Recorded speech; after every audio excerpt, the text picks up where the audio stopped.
What's up, everybody? I'm Mckenty. This is my second channel, and this is your home for my Twitch highlights and my podcast. So if you like this and you want to see more of that and you want to join the live streams, there's a link to that in the description of this video. And with that out of the way, let's get into it. The first song that we're going to do is Down with the Sickness by Disturbed. What I want to know before we get into this is how many of you have practiced saying ooh wah ah? I know I have, like just sitting in the car at a stoplight or something like that, and you're like, man, I wonder if I could do that. Ooh wah ah. It's actually harder than it sounds. You feel that? Oh wah.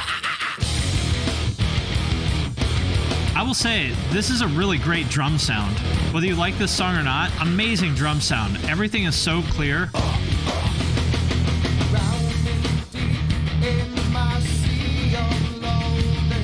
The ooh wah ah ah compilations.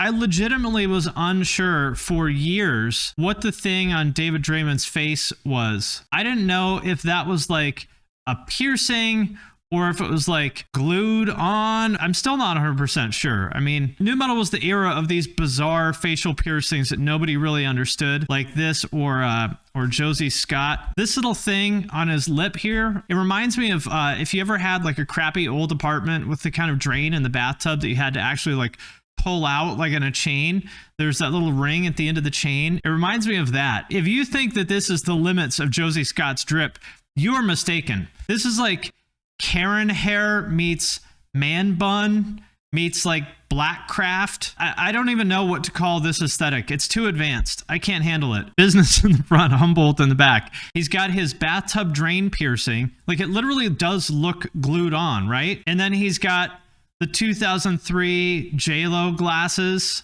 Remember these? Yeah, the South Park J-Lo glasses. Look at that. And then he's got like the streaky hair with a goatee. I mean, that's pretty advanced, but this is not even his final form. Look at this shit. This is like Guy Fieri meets Nikki Sixx. But this is what I'm talking about. This is Josie Scott's final form. Look at this. Yes, drip level 5,000, looking like young blood. Omega drip, yes. We got a little bit distracted here, but look, I mean, I feel like this was worth a little bit of a detour, don't you guys? Let's get back to the question at hand. Does Disturbed Down with the Sickness hold up?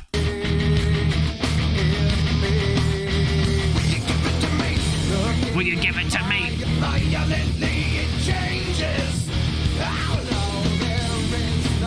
Wait a minute. Why did they just show these two people kissing for like half a second? I didn't know what the song was about until I was like 20, pretty fucked up. I actually don't know what it's about. I always just figured it was one of those nu metal songs that's like, don't mess with me, I'm crazy, I might snap. I just figured it was that. Like, have you ever seen the, there's this really cringy old live video of Disturbed where he comes out in a straight jacket. Oh, I think it might be this. Ozfest 2000. Yeah, look at this. I think that, he's crazy.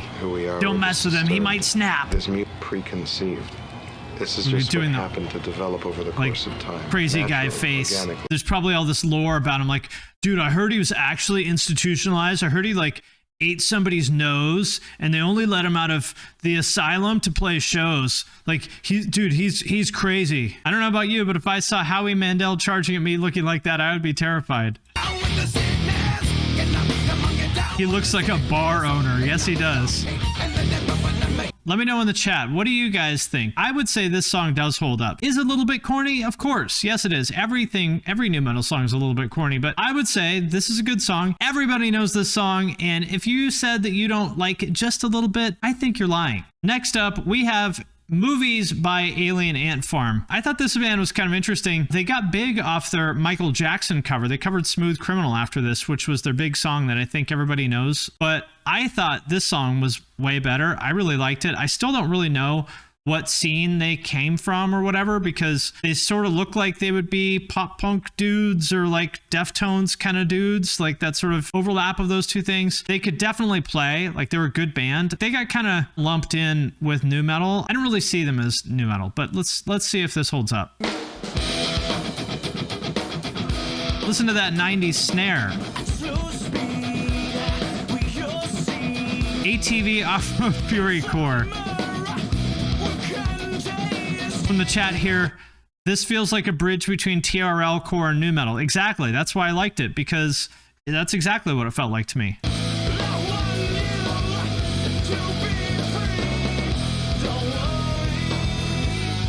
It's a fun video too, you know?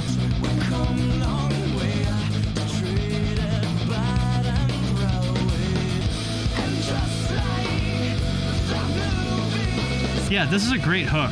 I think this song's awesome. Really good bass player, yes. I don't know how many of you guys are too young to catch all these references, but these are all references to like classic 80s movies that people my age or a little bit older would love.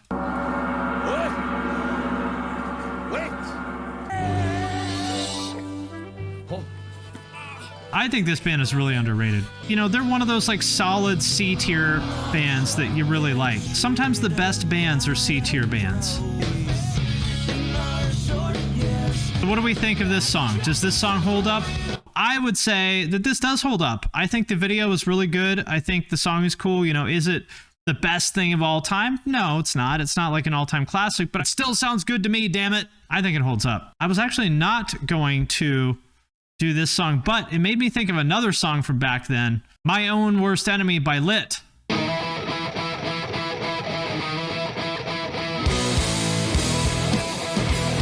$42 million views for a song from 1999. Not bad. Can we forget about the things I said when I was drunk? It's really fucking good, by the way. I got really into them in like 2004, and I listened to like their whole discography. They're fucking good. Sounds like MGK. This is a lot better than MGK. There's some really good 90s facial hair here. The guitarist of this band, who I think is the singer's brother, definitely gives any nu metal band a run for their money in terms of zany facial hair. Look at that. And this picture is probably from like 2014. The braided goatee, the Karen hair. All I ever wanted was to look like this, and it's never going to happen. Time has passed, and I've got to live with that. Then I'll never be able to live my dream. Also, I was just thinking the name of this band. This seems like something that some major label would put together to like try to cash in on emo rap in like 2018, a couple years after it was sort of trendy, to come up with some band called Lit.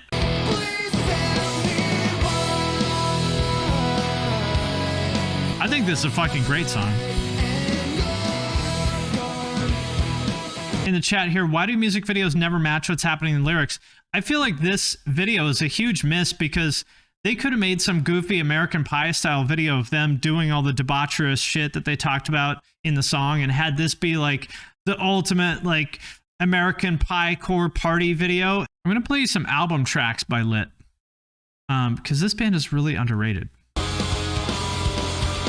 Like if this came out on Hopeless or Fearless now, this would be super popular with pop punk kids.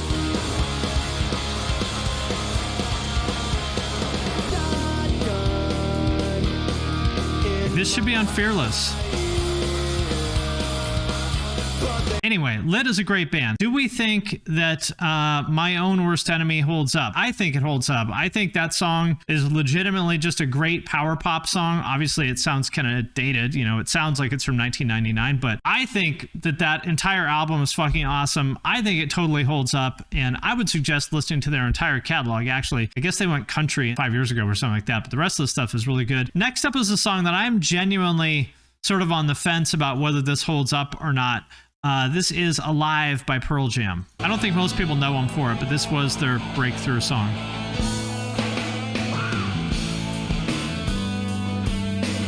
God, look at this is why I didn't like grunge. The people in grunge bands look like this. They look like my fucking parents' friends. How could I ever listen to a band that dressed like this? He looks like a magician, like some guy busking, doing like street magic at fucking Seattle Center next to that fountain.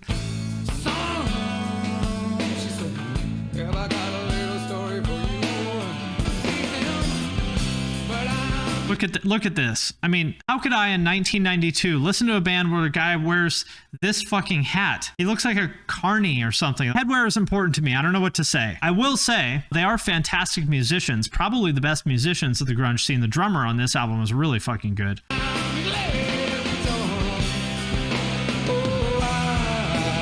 That dude fucks up a hacky sack on a smoke break. Yes, he looks like a train conductor.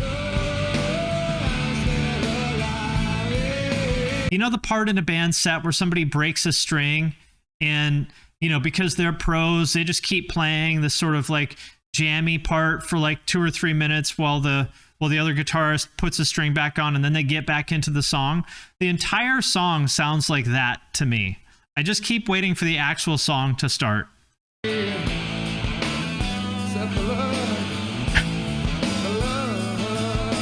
I get why a normal person would like Pearl Jam and Soundgarden, but I was not normal.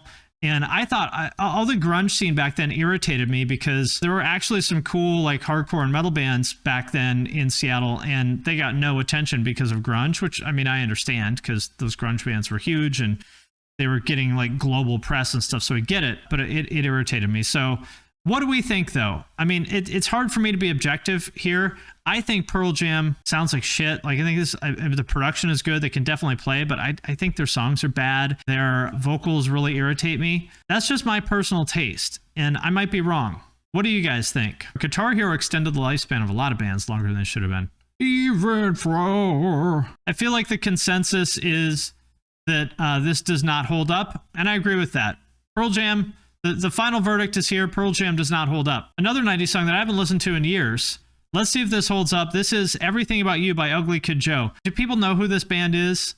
They were popular for like 1 minute in maybe 1991 or 92 when this came out. I loved this song when I was in 8th grade.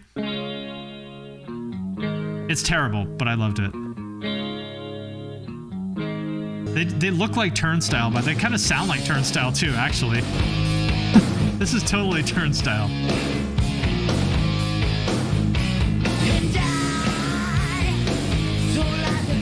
He was the singer of Life of Agony for a minute. Isn't that weird? This was right around when Nirvana blew up. Same year.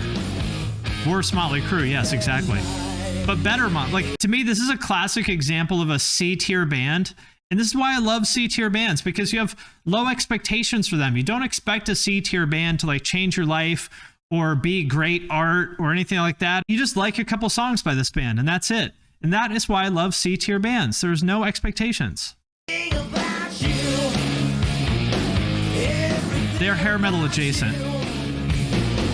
So, I mean, obviously, this song does not hold up. But still, I think it's a good example of the value of C and D tier bands. So, does this hold up? No. But still, I back Ugly Kid Joe. That said, I want to play this song by them because they have some underrated parts that really sound like Turnstile.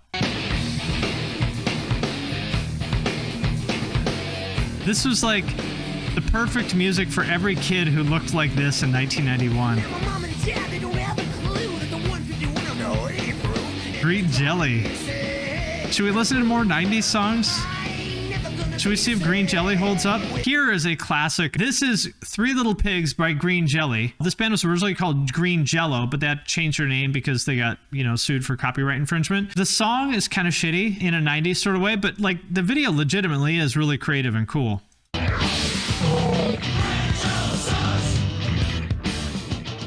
Back when bands put out home videos, which I wish people would still do. That was cool.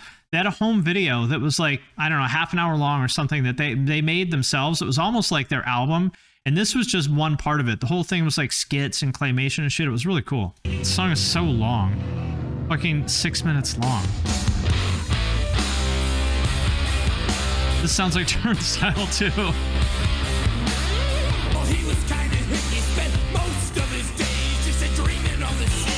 I mean, this is cool that they made this all themselves. This is a lot of work. This is really creative.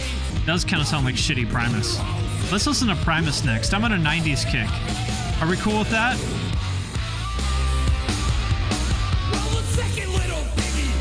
Are we good with more 90s? Oh, look at this. This is such a great example of how desperate and horny every dude in a fucking band is. Like, they had to make the wolf jacking off his guitar here. And then look at this. There's some claymation girl on the beach, and they had to put her in a fucking G-string. Like, really? You're so fucking horny that you have to put a fucking girl, a claymation girl in a G-string in your video?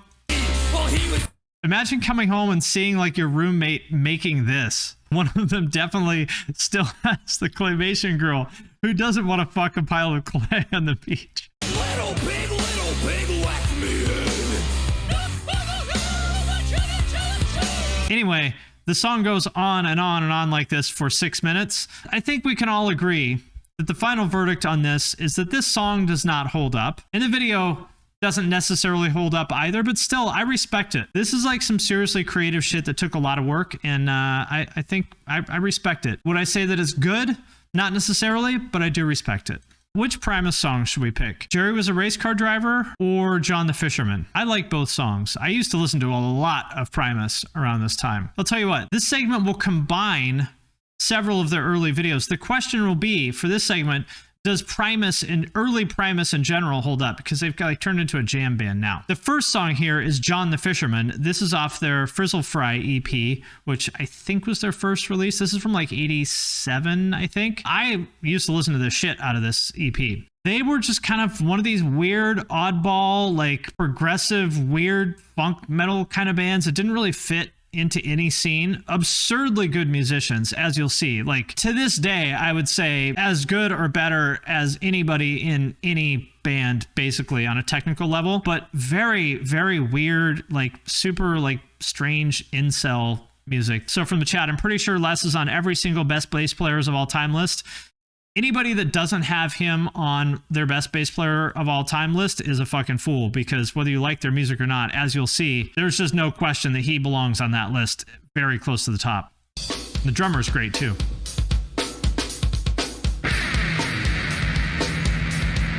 Whammy bar on a bass for one. It's such a cool video. I love the 1990 aesthetic in general. Don't they look like some hype hardcore band that would be headlining This Is Hardcore next year? Look at that. Tell me that that is not the frontman of the next fucking cool guy hipster hardcore band.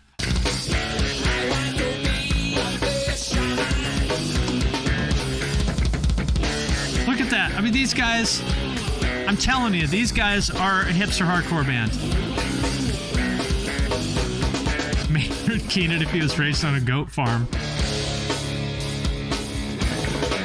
This song is weird, but this is probably one of their most straightforward songs. That's how fucking bizarre this band is.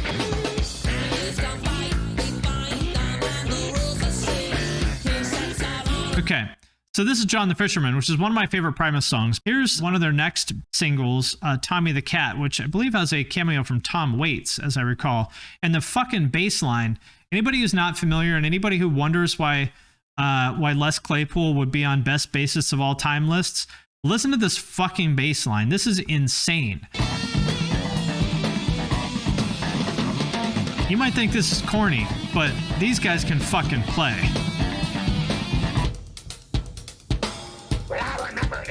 I mean, this is the weirdest shit. Can you believe this was on MTV? This is the weirdest shit.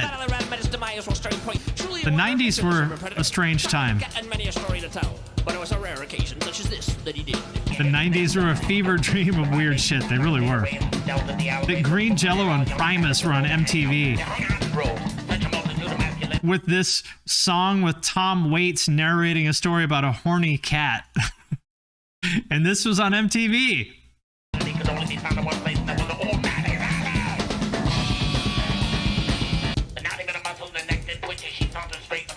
Like, this is all hand-done animation. This must have been so expensive. Think about a time where Interscope Records invested, you know, hundreds of thousands of dollars for a band to record this, because it was very expensive to record shit back then. And then hundreds of thousands of dollars more to make hand-done animation about this song about a horny cat. The cat is my name, and I say unto thee.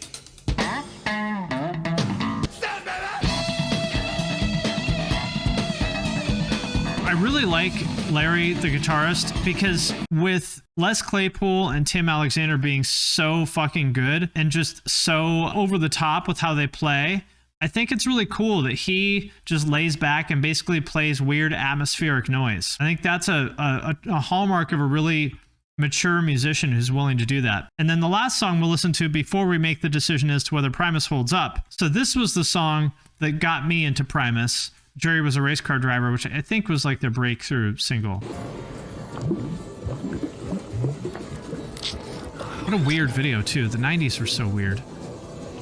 Steamy. That fucking bass line is so insane. Primus is the music your big brother listened to when he got his car in the 90s. That's right, Primus did the South Park theme. I forgot that. I kind of understand why some kids now say they were born in the wrong generation and, you know, they wish they're around in the 90s and stuff because, you know, they kind of do have a valid point that the early to mid 90s really were a crazy time when grunge and alternative culture and stuff had a spot in the mainstream that I would say has not been equaled since, you know, because there was the emo and scene stuff in the mid 2000s, late 2000s, which was totally cool. But alternative music and grunge was much more artsy, I guess you would say, a lot closer to like true, like uncompromised, untainted, uncommercial art. Just people doing weird shit like this and somehow selling hundreds of thousands of albums. I have no idea how that happened, but it did. And I can see why people would think that was cool. Here's the heavy part. This is absolutely incel music. Yes. I mean, everybody who like idolized Les Claypool, and probably still to this day, has never touched a tit in their life. This is as incel as it gets. All right, let's settle the question of does Primus hold up? I'm going to say that I think they do. Obviously, this is not like a timeless pop song that they're going to play at your 8th grade graduation that your mom is going to sing along to and say that was so great. But I would say that Primus holds up as an example of this strange, weird 90s progressive music that somehow managed to be popular. I would say it holds up in that context. What do we think? Yeah, you had to be their music. That's fine. Yeah, I agree with that. That makes sense. On the other hand, if somebody said it did not hold up, I would respect that too. I think that's fair. This is really, it's a tough one. Yesterday's Primus fans are today's gent kids. That is exactly right. Since we're on a 90s kick, Rollins Band was a good one. This is one of my favorite Rollins Band songs. Let's listen to this one. Does everybody know about Henry Rollins? Do I need to explain him at all, or do we all know? You know, I made a whole video about him, which you can watch if you want. People really didn't like that one, by the way. That is one of my least popular videos. Before I get into it, I want to say another thing that was cool about the 90s is there were some serious fucking musicians in these bands. The drummer and bassist of the Rollins Band in particular were really fucking good. Super, super talented, like jazz guys.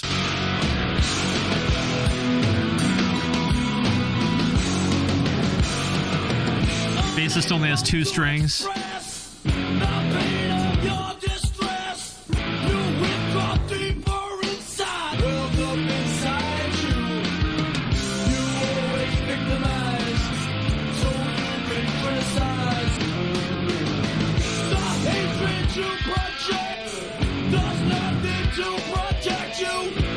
Again, this video could be a Turnstile video, right? Or any like hypecore band.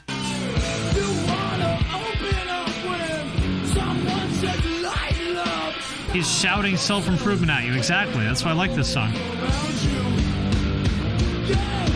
Let's listen to Henry Rollins' old punk band. Before he was in Black Flag, he was in a punk band called SOA, which were really good, actually.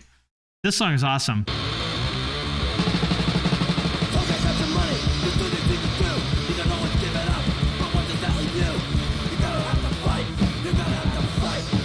Sounds like Negative Approach.